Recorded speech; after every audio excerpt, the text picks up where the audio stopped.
So you went to like a school that had the Bible in it in primary school. Were most schools like that, or No, you had public school. Yeah, okay.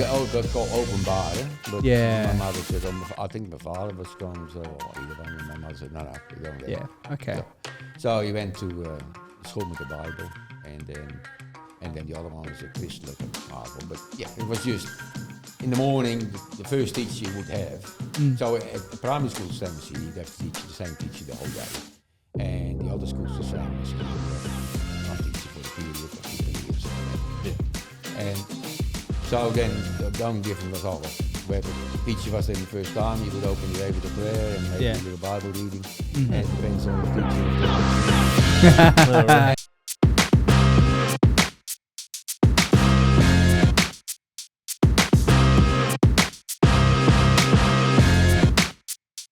Well, welcome back everyone to the Chip Lunch podcast, and it's excellent to have you along with us because it's excellent to have Brayden along with me. excellent to be here with Joel. Welcome. You got a beanie on. I haven't got a beanie on. I don't feel that cold today. I don't have any hair. So my head gets cold. Good answer. Good answer. Well, it's a pleasure also to welcome Nico onto the podcast. Welcome, Nico. Good morning. Thank you. Thank you for coming on. All right. I really appreciate it. Can I ask you, Nico, is it just Nico? Is it short for something? It's short for Nicolas. Nicolas, okay. But cool. it's a different way. It's so, the Dutch version is NICOLAAS. Yep. No C, no H. Yeah. Ah, Just the okay. C, but no the H. Yeah? Okay, Yeah. So that gives you sorts of, So the Dutch version is Nicolaas, but then they make it Nico, or they can make it Claus, like Claus. So it's like Santa Claus. Yeah. You know? Yeah. So Santa Claus is a whole different story about how Santa Claus is actually done, as far as I know, by the Dutch migrants brought to Canada. Oh. In Holland we have Sinterklaas. Sinterklaas is the bishop of Myra. Okay. And so he was a good man, and he had Moors, the black Moors, as helpers, since we have Black Peters. So, and he came from Spain, and then on the 5th of December in Holland, you celebrate Sinterklaas. Okay. And he looks like a bishop, you know, the mitre and the cross and all the stuff. Yep. In red, and he goes on a white horse, and then this folklore is that the white horse goes over the roofs, and the Black Peters go to the chimney and put the presents in your shoes. Okay. Right? Yeah. So, and that was, so then the migrants went to Canada, and they took that thing with them. Yep. But because they didn't have the Sinterklaas as such, it became Santa Claus. Oh, Yeah. Okay. And then Santa Claus is then sort of, they didn't have that, so they came with Christmas, and that's over to Christmas. So we don't have presents in Holland, presents with Christmas. Oh, not when I was a kid. Yeah. Maybe now they do. Yeah. Same as the Easter Bunny didn't exist when I was a kid, but now they do. So they took it there. And so then you had the reindeer, and one is called Donner and Blitzen. Yeah. And that is Donder, is thunder, and Bliksem is the lightning. Oh, right. You know, and things like that. Yeah. That's That's you see as I Yeah. said, the Dutch before. I said the guys from the Dutch were everywhere over the world. Yeah, Yeah. exactly. So they took their stuff with them. Yeah. And then it got, English-sized, French-sized, whatever. Yeah. And then so you just cooked up. But so there is always these things. I mean, really, the world is growing. There's more and more people, but you get a bit from here, a bit from there, and mix it up to what suits that time. Yeah, it's And then if fascinating. you dig in, you say, that's why Santa Claus. Yes. Sinterklaas. Or Saint Nick. Sinterklaas Or was Saint Nicholas, Claus. yeah. Claus is Nick, so Yeah. Saint Nick. Ah. And that's why Santa Claus called Saint Nick as well. Yeah. Okay. There you go. And if anyone's not sure, you're originally from the Netherlands. Yeah, you can probably hear it. Yep. Yeah. But in the Netherlands, do you celebrate anything on Christmas Eve, or is it just that earlier time that you were saying? No. So this Sinterklaas has nothing to do with Christmas. Yeah, right. Sinterklaas is just the bishop of Myra. He was a good man or a saint. Yeah. Probably maybe Catholic background, whatever. Yeah. So Christmas, we have Christmas Eve, go to church, night. Yep. At least then we were there. Yeah, you go to night church, and then you have Christmas, first Christmas Day, second Christmas Day. So we don't have a Boxing Day. Yeah. Oh. Yeah. Because we don't do boxes. Yeah. Yeah. Exactly. Emergency boxes. Yeah, so we Yeah. don't do presents. We got not like that. Maybe now it's more in it because all over the world and commercializing and stuff. Yeah. And it's different. But so Well, so Christmas you have. So first Christmas Day, second Christmas Day as public holidays. Okay. Then we have the same with Easter, Easter Monday, or Easter Sunday, Easter Monday. Yep. And then we also have Pentecost, Okay. Sunday and Monday. Yeah. Yeah. And that is why I think in Australia the churches, the Holy Spirit is, comes off second best, third best, whatever, doesn't even get mentioned, or sometimes not even. So we actually have it might still be, I don't know, I've been out to follow now 44 years, so I didn't check it up for tonight, but or for this morning, but we also have the day off on Pentecost Day. Yeah. When's that? So then it is, 40 days after Easter, Oh, Yeah. right. Okay. Yeah. Ascension Day. Yeah. So, because here you have Ascension Day Island and Pentecost Island, Yeah. but the church is that sort of, Yeah. I once wrote a piece about it of somebody, and he said, "Oh, Christmas. Well, why do people like Christmas? Oh, what's in it for me? Oh, we get the presents, and we get Jesus, and we get this and we get that, and we have a vision to the truth. Now, then comes Easter. What's in it for me?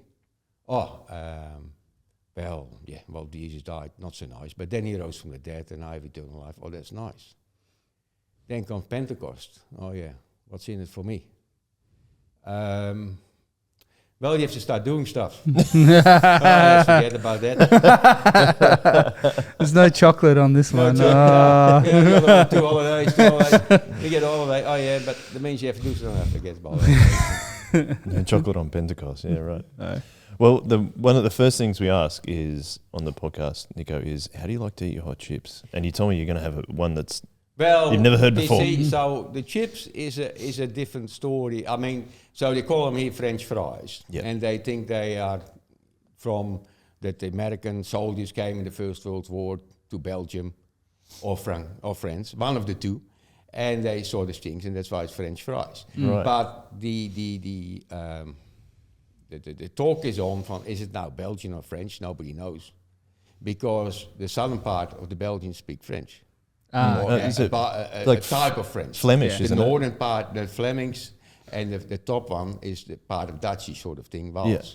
So they don't have so if it's now that or that, I don't know. But in Holland we call it patat. Okay. Yeah, patat friet. Friet is fried, But potato fry. Potato. So it comes in the northern they call patat, in the southern part they call friet. I think so. The northern part is the Protestant side. The bottom part used to be the Catholic side. By the big rivers. No. So in Holland, then they say, okay, the patat is just what you have here, sort of the half-inch square sort of thing.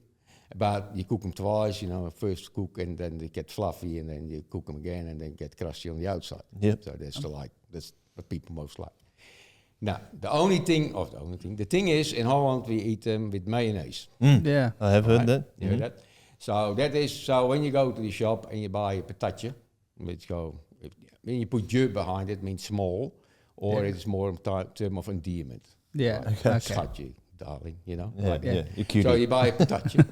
But just say we go with the three of us, and you like mayonnaise and we don't.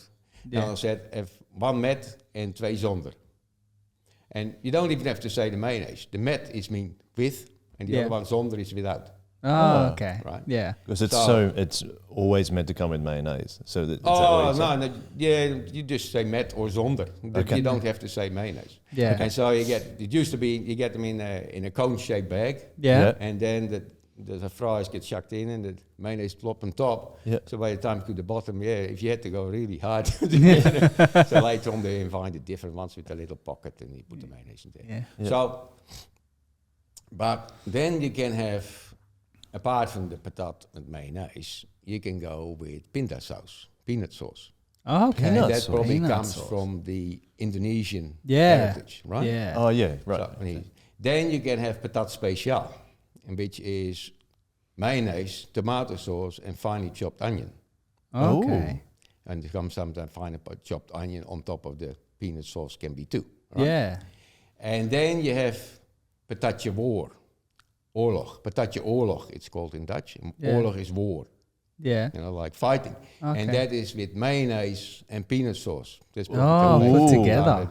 That's Wow, an interesting okay. move. Yeah. Mayonnaise and peanuts on And it. nowadays, I think, I don't know, as I said, it's been 44 years since I had a patatje from Holland. Yeah. But I'm thinking with all the new, what you call it, the migrants and stuff. I think there must be maybe now 30 different sauces. Yeah, that you probably. have. It's just a potato with some dip in. Yeah, absolutely. So, but yeah. Yeah. What's your order though? What would you go with? When we normally have the patat here, when you go buy fish and chips, you come home and get the mayonnaise. And Yeah. the grandkids have it, the tomato sauce. Yeah. Yeah, tomato sauce is usually my choice, but hot chips with mayonnaise is pretty good. Yeah. I'm like peanut sauce. That sounds pretty wild. Yeah, I don't know if I'd like that or not. I don't know if I like peanuts. I like peanut butter. So I'm like, I like satay.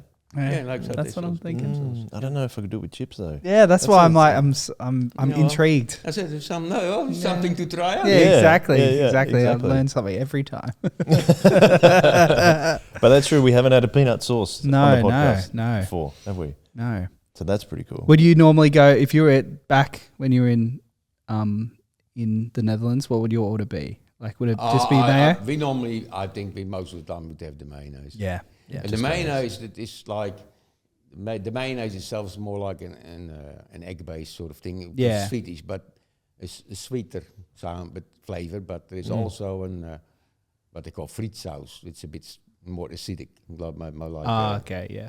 vinegar. No, Yeah. not vinegar, but Or like more lemon in it or something? yeah, I don't know. It was you Yeah. buy it by the top. Yeah. I just remember the Yeah. Remia friet sauce. Yeah. So can I ask you what area of Holland? Sorry, did we call it Holland or the Netherlands? You can help us with Netherlands. that. So the Netherlands, that always used to be Holland, isn't it? Yeah. Like all over the world was Holland, and then I don't know, 5-10 years ago, 15 years ago, I don't know, lose track, but they started calling the Netherlands. Yeah. And the reason is because the Netherlands, as we know, it has 11 provinces, Okay. Yeah. and only one province is called North Holland. Yeah. The bottom one is called South Holland, North and South. Yeah. And then the other ones all have different names. And Yeah, so the okay. people that lived in the Netherlands got fed up, or in the other provinces for tourism or whatever, I don't know. Yeah. Then people say, oh, Holland, and they thought it's only those things that mattered. Yeah. Yeah, you know? yeah. But Holland means hollow land, and because half of Holland is below sea level. Yeah. Yeah. Yep. So we lived I was born in the center of Holland, but if there was no dunes or dikes, we would live on the coast. Yeah. So like, say, Schiphol Airport in Amsterdam Yep. is about 5 meters below sea level. Yeah. It's at the bottom of a lake. Pump the water out and airport at the bottom. Oh, Wow. really? Yeah. Okay. Yeah. That's interesting. And then you've got all the canals and things like that in Amsterdam. Yeah. So they were, the canals in Amsterdam or Utrecht, you know, they're like the circle type things. They were fortifications, Yeah. really. So you built a city, you built a canal around, so naughty people stay outside. And oh man, the city has to go bigger, so bridge, Yeah. roof, houses, new canal. Put another canal out. Oh, is it- Yeah. so that's how it developed, So, is yeah. it? Yeah. Oh, that's so interesting. So Amsterdam is near the Amstel. That is the river Amstel. Yeah. You know, Yeah. Rotterdam is near the river Rotter. So it's a dam. Creative. A dam in the river, right? Oh, Yeah. yeah. Yeah. So, Yeah, and right. so there's harbors and fishing and stuff. Yeah. But that's how it sort of started. And Utrecht is the same. It's yeah. all like canals around. What about Zandvoort? What does Zandvoort mean? Sorry? Do you know Zandvoort? It's where the Formula One track is. Zandvoort. Yeah. Zandvoort. Yeah, the Zandvoort. races. Yeah. Yeah. What does Zandvoort mean? Zand think? is sand. Sand. Oh, it's I on don't the know. coast. Yeah, Yeah. it's on the coast. Yeah, okay. On the beach. Yeah. It's right near the Say beach. beach. Yeah. It's different than the strand here. I love learning about things like that. That's so cool. Thank you for I educating. mean, there is, you know, when we say, people say, oh, we're going to Europe. We say, oh, yeah. Oh, yeah. Yeah. I've been there. Oh, well, you know, we're going to Holland and we go to Germany. So, oh, yeah.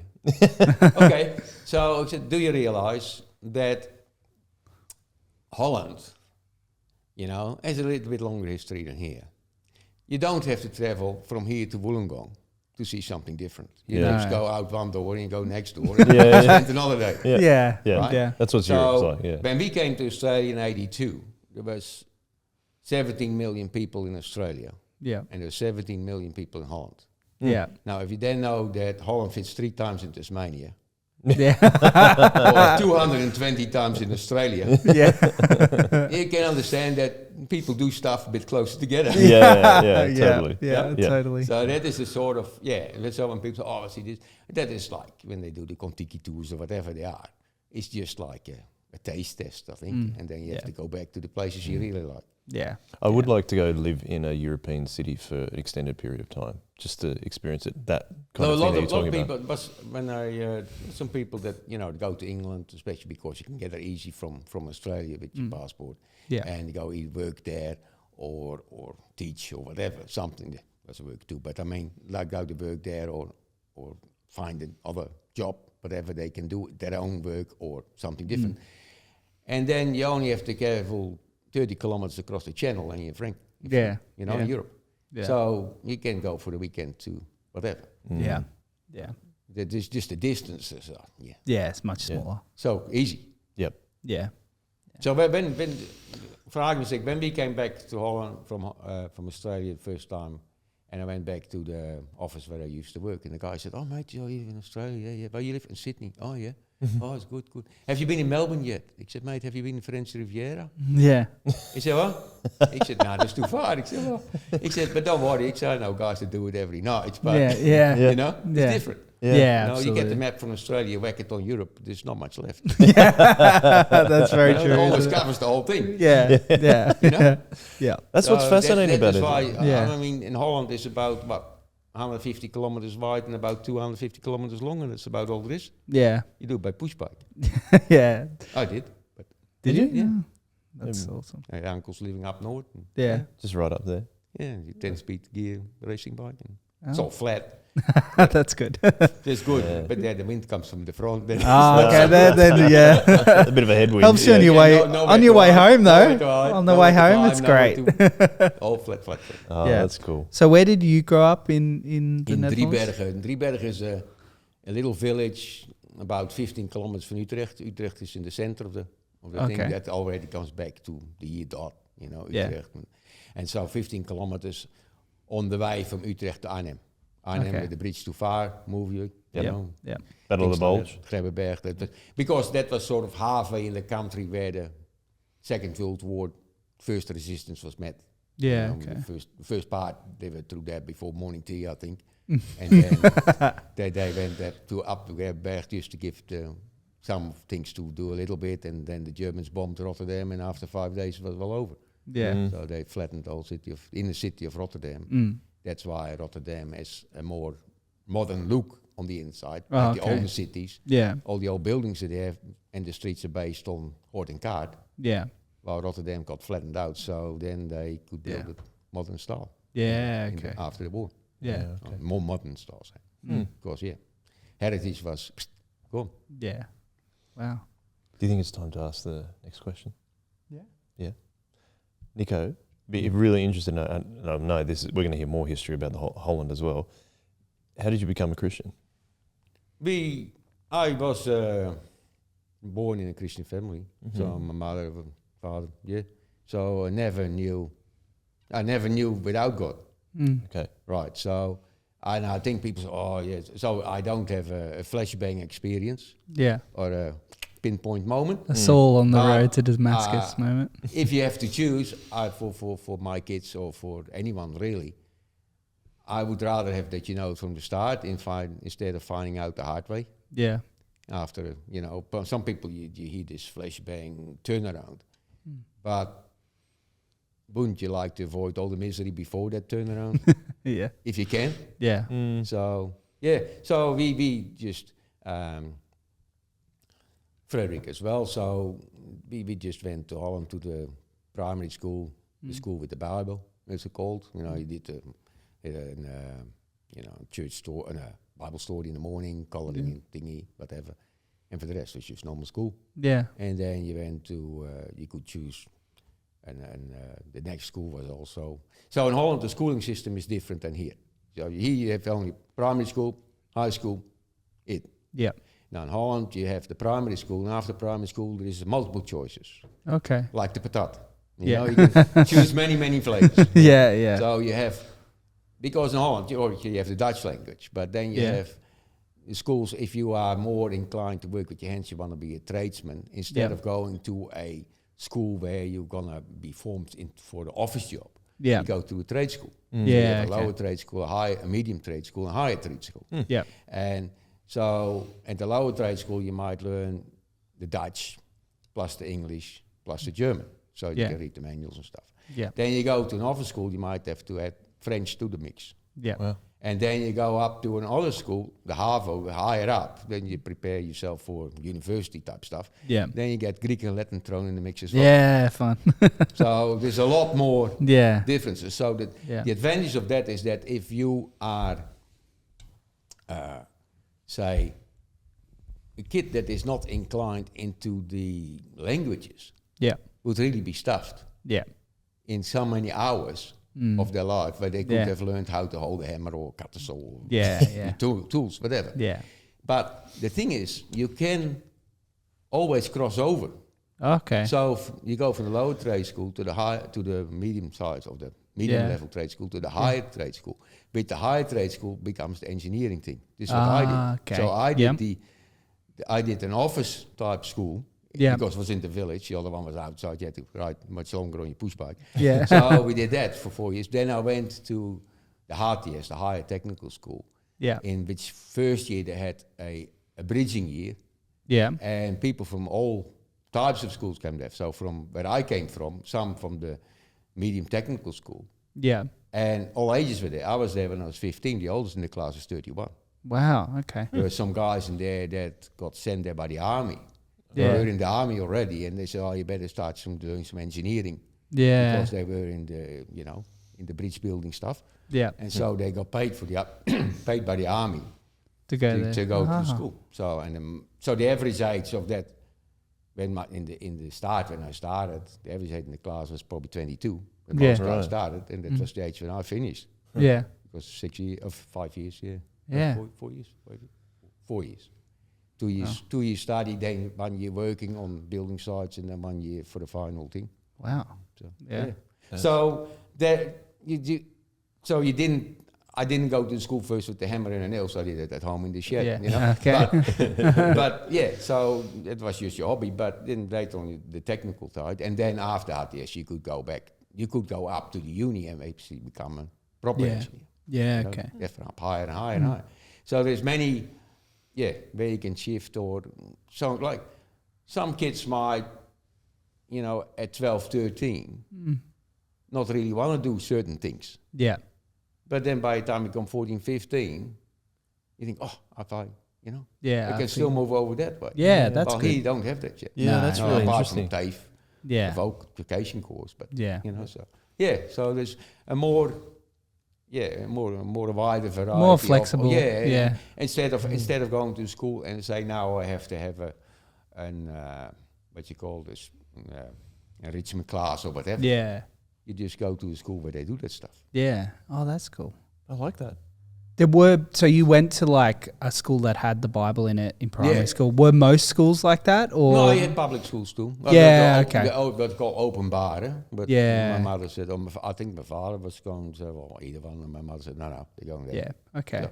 So he went to school with the Bible, and then the other one was a christelijke marvel. But it was just in the morning. The first teacher you would have. So at primary school, same as here, you'd have to teach the same teacher the whole day. And the other school's the same as here. You have one teacher for a period or two periods or whatever. Yeah. And so then the only difference was, wherever teacher was there in the first time, you would open the day with a prayer and maybe a little Bible reading. Mm-hmm. And depends on the teacher if they want to sing or not. And then so you just moved on for the day. So it was not like the whole day. It was not like at the monastery or something. Yeah. You go, today is maths. 2 apostles, 3 apostles, 5 apostles. No, not like that. It was just something to start the day. So that's why I said I always knew God was there. There was a high power. Yeah. What did church look like at that time? Like what did church look like? We were, so in Holland you have, same as again, here you have many different flavors of churches. Mm. I think once I was told, I don't know if it's true, but in Zeist, there's 5 kilometers from us, 55 different types of flavors of church. Yeah. So it's just in the middle of Holland, so people would come there. Okay. So, so we were, so I said before, the northern part, above the big rivers. So the northern part is the Protestant side. Okay. The southern part is the Catholic side. Yeah. Used to be. Yeah. We had a Catholic church in our village, but I mean, that's how it used to be. Yeah. Probably because of back in 1600s and 1500s, each other on the head. Yeah. All this sort of stuff. You had the Spanish wars and the French wars and, and the Spanish Inquisition where all the people burned on the stake and stuff like that. So we were in a Protestant church, and then in our village there was a few different flavors of that as well. So, but yeah, so when I say the school with the Bible, that was a Protestant church. Yeah. It's not a Catholic school. Yeah. They had their own school next to their thing. So, and then I remember I think it was on Friday mornings, we had this book, and it was about all the church reformers, Martin Luther, Calvin, all them things. Yeah. So that's how you learned from, they were pretty nasty then, you held the cross in the front, okay, I'll burn you. Yeah. Things like that. Yeah. Things like that. So, yeah, that was part of the upbringing, I think. Yeah. It might not be like that anymore at all, I don't know. The schools all changed. Yeah. Society changes, Was it obvious when you were growing up that who was actually a Christian and not? Or is it kind of accepted that, we are all Christian? I think that the church was actually called Nederlandse Hervormde Kerk, so it was a Dutch Reformed church, but not the Dutch Reformed Church from Africa. That's a different one again. So then that's called the Gereformeerde Kerk. And so when we came to Australia, I'll come back to it later, but just to show you the difference, there was a Gereformeerde Kerk in Holland that they also had in Africa. Yeah. Okay. And they also had it in Australia. And so in Africa, they had the apartheid. Yeah. So apartheid, Dutch word, of course. So separation. And so when we came to Australia, we went to the Reformed Church of Australia. And they called it the Reformed Church of Australia to differentiate themselves from South Africa. Okay. Because they didn't want to do anything with the apartheid. Yeah. Things like that. Yeah. So, people from the church in Holland went to go to Africa to bolster their numbers there and stuff like that. So it's, where people there's always trouble. I always say, as soon as you have two people in a room, there's a room for disagreement. That's true. I feel like that's got to be a Dutch thing, isn't it? Dutch can be pretty disagreeable, right? No, you could maybe say how it is. I don't know. So my question, I suppose, is that as you grew up, and you talked about how you grew up through the different schooling system, which is, I still find that really fascinating. And you grew up in a Christian family, like the Bible was always really present. Was there any point where, because this is the question we ask people that grew up in Christian families, was a point where like, I am a Christian, like you made a decision, like I'm not going to do that because I'm a Christian, or? I think there was always things that you say that you had I don't know, maybe now all the ones that don't believe might call you morals, I don't know.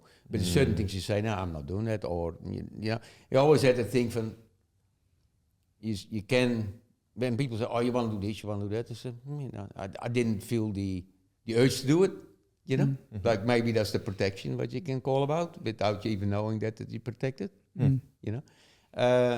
or it is a case of that you say, you go somewhere and you just don't feel at home. Yeah. You just get the sense from, I don't think I should be here. Gut feeling, I don't know what you call it. Some sort of thing. But it's not that.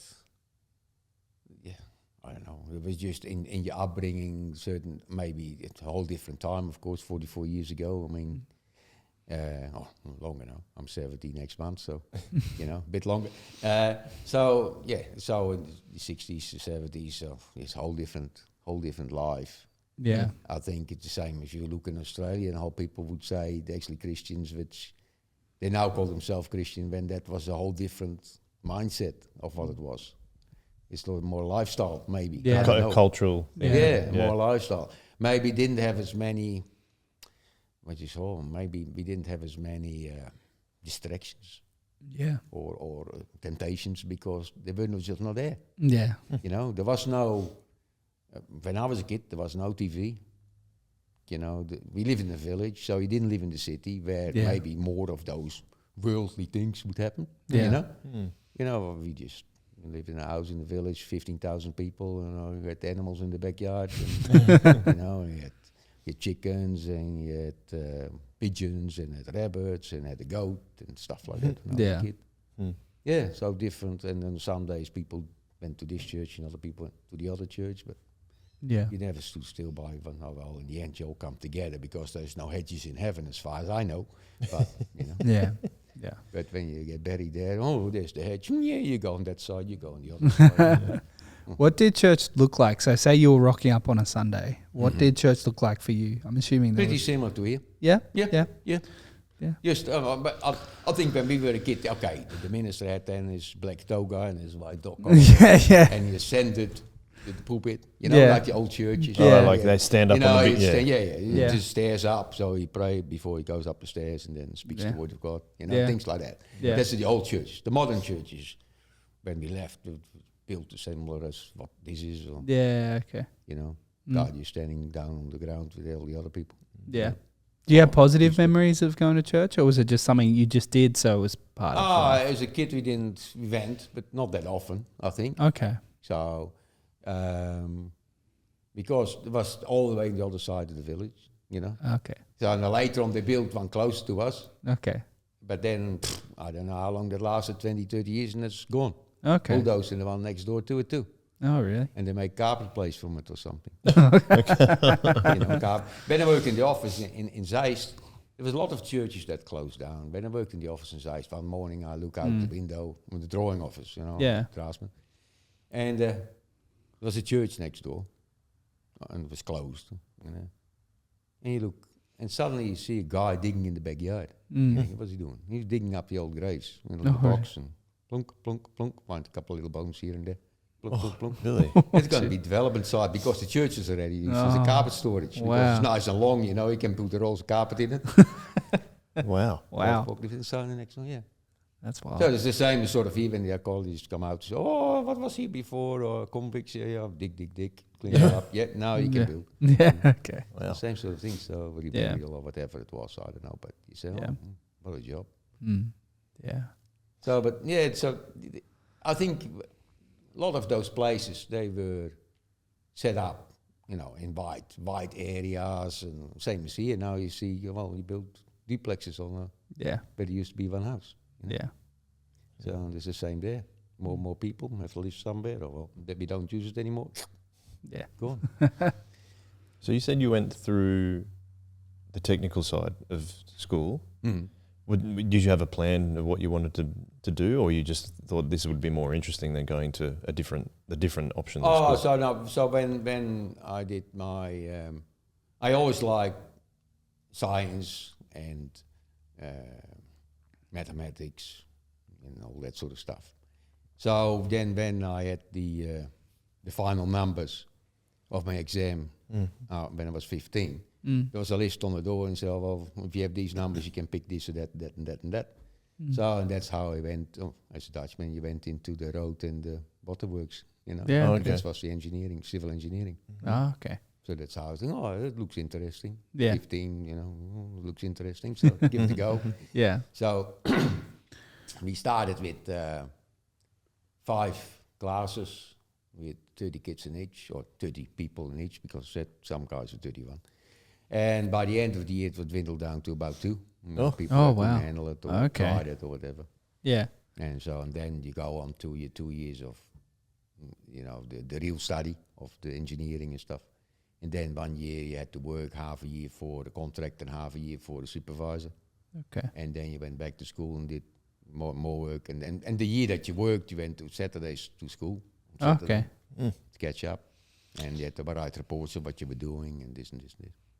So they showed you the 2 ways of what you could be in the building work, you know, either being the worker, the contractor, or you could be with the government and then supervising it. To get done how it was supposed to be done. Yeah. Did you enjoy school or learning things and stuff? It was, you know, no. I think if you're good at it, you like it. Yeah, that's so and true. because you like it, you get better at it. So I always liked the maths, so I always liked the puzzles. So I always liked tinkering. So I was not a sports person. I was more a tinkering guy. I would rather go in the shed and and finding the cleanup, an old vacuum cleaner or an old clock or something, pull it apart, put all the pieces on the bench and see if you can put it together again without having anything left over. Yeah. As a kid. Yeah. And that was just, how you are. There's a lot of engineers that come from that. They like. Sorry? A lot of engineers like to come from, like I hear about a lot of engineers that work in Formula One. They're exactly the same. They just, I'd like to take things apart in the it's shed. just tinkering. Yeah. In the olden days, they say, this guy's a tinkerer and he comes with, Mr. Fix-It, whatever. Yeah. And so, I always look from, okay, and I still do now. When I was at school, when I did the maintenance, you say, okay, I need something. What do I do? Do I find out what I have here, what I could use for it, or I go to Bowling to buy it exactly? Yeah. Now, let's have a look first what I have. Yeah. How can I repurpose things, recycling, whatever. Yeah. Yeah. Oh, Well, it's just, the challenge. yes, the challenge. And there's so for someone else, like challenge is music, or the challenge is this, challenge that. I just like that. How is it made? Why is it made like that? Yeah. It's going to be harder because now everything is plastic and everything has a chip in it. You can't fix it anymore. Yeah. As soon as kids toy too breaks, in the bin. Before you say, breaks, okay, take it to the shed. Oh, maybe glue, maybe this, maybe that. Yeah. Yeah. Yeah. Were you still like living at home during this point, or had you like moved out of home? No. So Frederica and I met. I knew Frederica's existence. That's a good start. Because she was a good friend of my sister. Okay. Right, so we went to the same primary school. She's 2 years younger than me, so we went to the same primary school in the same Marvo high school thingy. So, I knew of her and she knew of me. Yeah. But we only started going out after when my sister got married. Yeah. We met on the wedding day again, and then that was it. Yeah. Okay. So how old were you at that point? That must have been in, what is it, 70, is that 78, 79, so 23 or something. 23, okay. Yeah. So the school, so after my technical school I had to go in the army, conscript. Oh, okay, 4 out of 10 had to go. Yeah. So you normally go when you're 18, but I got allowance to keep on going study because of 15 I started, so you could finish your school, and then I had to go for the year and 2 months. Okay, so that's how I remember it. So you had to remember your number, which is your birthday, with a couple of numbers in the front, 4, 5, 6, and then your birthday. And then and I was in the lichting of 77.6. So the 6th, every 2 months they took people in. Oh, okay. So 77.6, that went in the army. So the last 2 months of 77 and the whole 78. Oh, okay. And so I know my sister married when I was out the army, so that must have been 79. So that's how I know 79. And then we start going out, and then one day I come home from work, and my father has the paper on the table, and it says, Australian Embassy has an open day in Utrecht. Open night, you want to come and have a look? I said, why don't you go and have a look? He said, okay, let's have a look. 1,000 people there. Oh, really? All want to go to Australia. Oh. The guy said, if you go tonight, they fill 3 jumbo jets. And then, it was interesting. And then we haven't been to Rotterdam, but the next weekend they had an open day in Rotterdam, and 4,500 people interested to leave the country. Really? Yeah. So then we said, let's investigate that. And so the Dutch government would give you half your traveling cost. Wow. Plus half your luggage transfer. Yeah. As long as you would stay for a minimum of 2 years. In Australia? Yeah. So you had to give it a go. Why did they want to give it a go? Oh, because... Send you in. Why did they want to get rid of you? Oh, because, as I said before, Holland fits 3,000. Oh, okay, there's too many people. Yeah, too many people. And a lot of people come into Holland because we had a lot from Northern Africa as the labourers coming, same as you get the Nepalese here to clean the schools. You had the Moroccans, Tunisians working in the industries that the Dutch didn't want to do. Yeah, okay. The same as you see here, you have all the people that come from overseas doing the jobs that the Australians don't want to do. Yeah, okay. Right? Yeah. And so they would live in old hotels, but they, repurposed for those people to just come and work in factories and things like that. Yeah. So, and then a lot of people would come from Suriname, which is in the northern part of South America. You have British Guyana, French Guyana, and the Netherlands, Dutch Guyana. Yeah. Okay. And the Suriname. So the Dutch, the West Indies. Too. Yeah. From the Dutch Antillen, things like that. Yeah. Okay, so they would pay half your... half your, that, as long as she wouldn't come back within 2 years, then otherwise you had to give it back. Okay. So that means you had to give it really a go. Yeah, okay. So that's how we ended up here. Wow. So we ended up in Coogee Migrant Hostel. Yeah. So when you see things, when you say when God is in your life. So Frederica was, when we didn't go out yet, but she was with a friend who was going to go to Curaçao. Curaçao is now a country, but it used to be in Dutch Antillen. Yeah. Curaçao is actually in the World Cup now. Yep. Yeah, they got hammered by Germany. Yeah, they will be. Yeah. Because they're Dutch players, and they all came to Feyenoord or Ajax in Holland. Yeah. And I think when I read it, I think there's only one Curaçaoan that's actually from Curaçao. It's actually Or born, the other ones born are there, yeah. born there. The other ones are all from. They're born, most of them born in Holland, I think. Holland, Yeah. and they went to the. And I suppose if you ever live in a place where there's 150,000 people, you have a kid with a gift for the soccer. Yeah. And you think you can make money, you have to go to Holland, send him to the academy. Yeah, okay.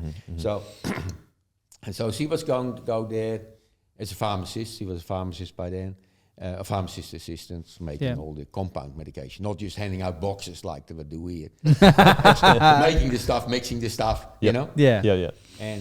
And so she was going to go with a friend, and then they applied, and then she got accepted, and the friend got rejected, so he didn't go.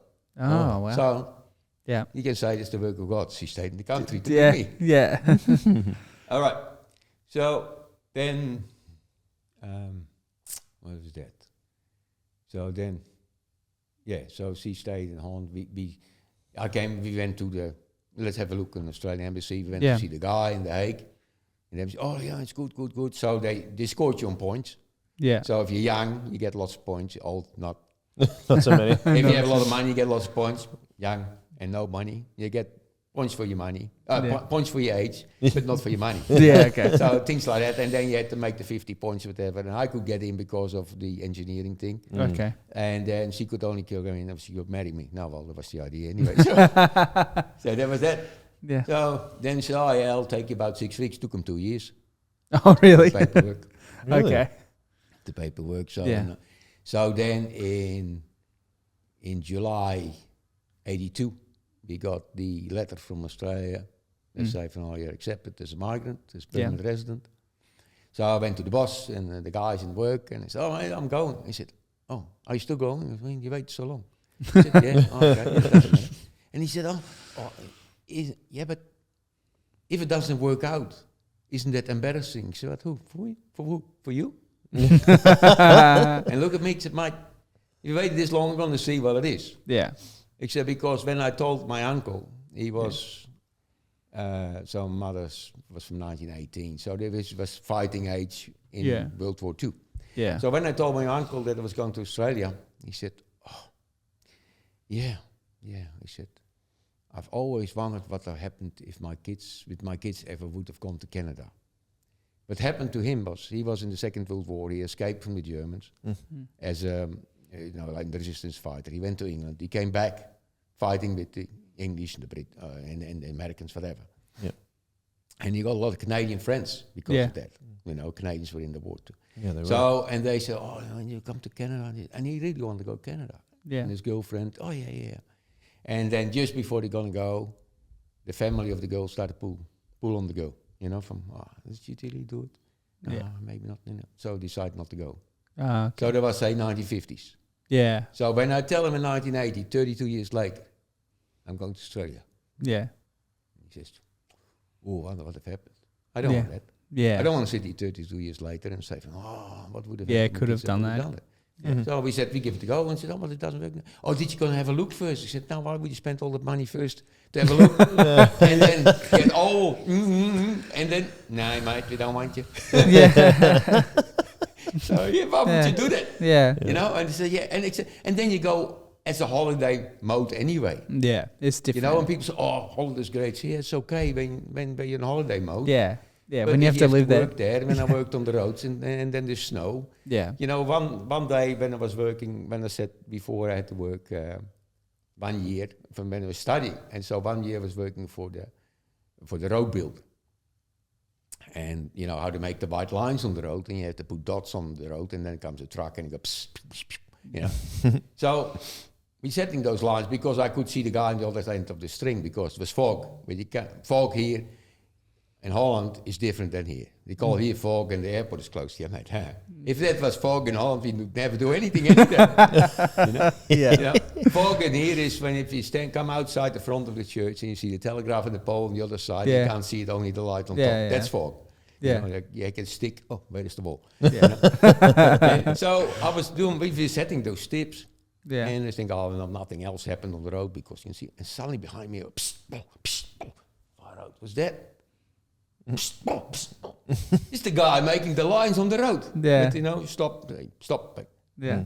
In the fog. Yeah. Yeah, next morning you had to get all black paint out. I was going to say. It was straight. That was it. Yeah. You know, we were making all those, what you call clover leaves crossings, you know, when you go around. And so you sit there and you go, hopefully, you follow the circle. Man, yeah, I didn't.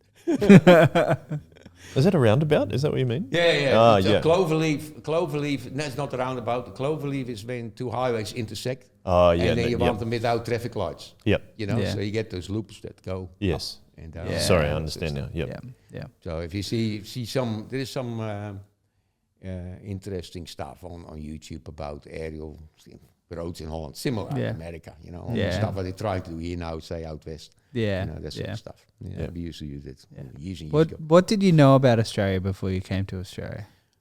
As a kid, we always knew about the platypus. Okay. And Skippy the kangaroo was the Yeah. So, and it's always pulled, you know. Yeah. Some guy actually I was at school with, at the technical school, he went to Canada. Okay. He always went to Canada. And said, let's go Canada. Oh, no, they say Canada's hard to get in. Australia is easier. Oh, well, then we go to Australia. But we were more for, we said, the people later on said that because I didn't work in this field. When I came here, they said, the papers are good enough to get here, but not good enough to work like that. You have to go back to uni. Yeah, okay. You know, give that a miss. So, but they said later, people said, isn't it sad that you studied all that and never got to work? And he said, no, because I wouldn't have studied that. I wouldn't have been here. Yeah. Right? And we said, why did you come here? I like the space and the weather. Yeah. You know, instead of having 9 months a year winter, you only have 3. Yeah. Still long enough, but I mean, you know, but yeah, and then and just being outside in the space and yeah, just a lifestyle. I don't know what it was. It's just something. Well, we give it a go. Yeah. And when we said before, you see God's hand and stuff. Look, when we were going to go to Australia, so we decided, and yeah, it was just I don't know. Frederica and I, we never doubted it that we would go. Yeah, okay. Right. So we have this thing. So we get this letter in July. We can go to Australia. Okay, get married in August. Yeah. And then we couldn't go on honeymoon because the next day the stuff was being packed to go to Australia. Yeah. And so then we just went back to each other's, went back home. Yeah. And then we went out for a quick honeymoon down Maastricht. That is where Belgium and Germany and Holland meet. Three So we were there for about a week, and then we went back home again, back to work. Yeah. Because then we booked a trip and we got here in 15th of October in '82. So every year in October we celebrate it. Yeah. 15th October, 44 years today, this year. Yeah. Wow. So yeah, and so we get the approval letters from the KLM and all that sort of stuff, and your tickets and stuff. And so we were all ready to go. And then I said, my mom said, I bought a little spin dryer, like a little standalone spin dryer you can buy in Holland. Just like it in this, instead of a washing machine, the whole thing. Yeah. You just do hand washing and stick it in there. She said, I bought a little spin dryer secondhand from the neighbor in the back. Okay. I'll, take it on your arm, I'll go and get it. I'll come there. On the top of the thing is a tea towel from Australia. Yeah. And the tea towel of Australia, but they used to have the calendars in it. You remember them or not? I think so. No, I think I know. Before your time. It was 82, right? Long time ago. 82? Yeah. I'm like, I wasn't born for a little while after that. So Australia used to make tea towels, and they had the calendar of the year on it. And so every year you got a new one, and it was like probably the tea towel that you hang over the rack where the tea towels hang behind, you know, like the look at. Anyway, it was laying over little spin dryer. He said, oh, that's interesting. So we're going there. He said, oh, my daughter lives there in Australia. Okay. I said, oh, is it? They said, oh, they're over at the moment. They in a holiday home in the end of the village. They're over here at the moment. So I'm going to go and see him. Yeah. Okay, I'm going to see him. And they talk to them. And, oh, when you come, give us a ring. And yeah, okay. All right. So the 15th of October, we get here. So you leave on the 13th of October in Holland at night. Yeah. My ex-colleague from Driebergen dropped us off at the airport. We go and stay all day in the plane, come here early morning, like that. So the sticker on your thing so you don't have to go to customs and, you go straight into the taxi and get driven to Coogee Migrant Hostel. Okay. And which was now, and actually the Air Force base there, up there. And it's not a migrant hostel anymore. It's on the hill there. Cloverly Road, I think it was. Cloverly Road, something like that.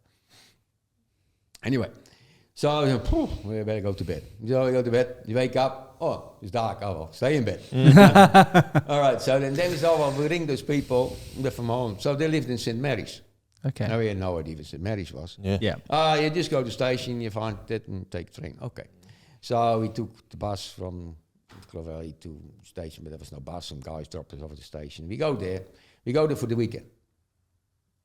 And meet up, and he was a doctor, but he was not allowed to work like that here or whatever. The paperwork had to be fixed, and he worked in the ammunition filling factory or something up there. Yeah.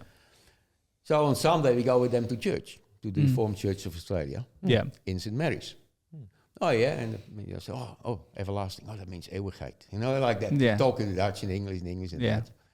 And so that was when we just arrived, so in the hostel. So anyway, so we sit in the church and all these Dutch people there from, new migrants, oh, we've been here so long. And this, oh, nice, oh, yeah, okay.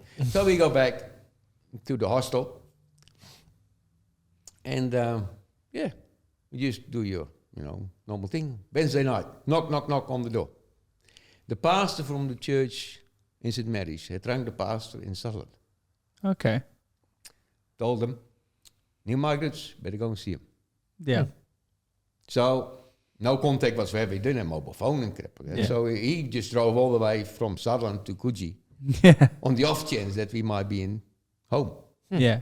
So I knocked on the door and he said, so we heard in the migrants and we have a church in Sutherland and Sutherland, I don't know where that is, but no. Okay, so all right, good to see you. Okay, so all right, so we Sunday mornings, we had the breakfast, take the bus to Central, take the train to Sutherland, went to church. Then the church in Sutherland was then where now the police station is. Yep. Oh, okay. Police station in Sutherland. Yep. You know, in the courthouse. Yep. The church was there. Okay. Glencoe Street. Yeah. Built by the Dutch migrants. Okay, so this was like a Dutch Reformed. Yeah, or the Dutch Reformed Church of Australia. Sure, sorry. Dutch Reformed Church of Australia. Yeah. And so there all the Dutch migrants. Oh, that's not you. So you come for coffee, you come for cup of coffee, lunch, lunch, dinner. and then we hooked up at some people, and we actually, we had a good connection with them. They live in the Tunga Road. Okay. Yeah. And so they came here in the 50s, I think, with her parents, his parents, and he was a miner, and we were in the coal mines in Holland and stuff like that. And so that's how we sort of, in the week we were in the hostel. As a migrant, you could stay, because we were married, you could stay 6 months in the hostel, and the other ones had to stay, if you were single, you could stay for 3 months. Okay. So the hostel is just like a big, big get-together size. The breakfast in the morning, slop, slop, slop, slop, slop, slop. Like if it was, I was back like in the army almost. Yeah. So, and then the days, especially the first couple of, we spent our days to go to town. And we would walk every street up and down and read whatever was on the walls. Okay. So that we know where everything was. So I knew where, Department of Roads was. I went in there and looked at their...